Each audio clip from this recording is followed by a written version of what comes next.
ఈతమాను ఇల్లు గాదు తాటిమాను తావు గాదు ఈతమాను ఇల్లు గాదు తాటిమాను తావు గాదు తగిలినోడు మొగుడు గాదు తగరము బంగారు గాదు.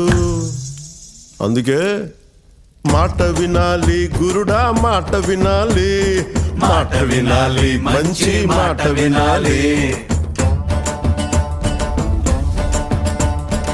ఆకులేని అడవిలోన అరే మేకలన్నీ మేయవచ్చు, సద్దులేని కోనలోన కొండ చర్య కులావచ్చు.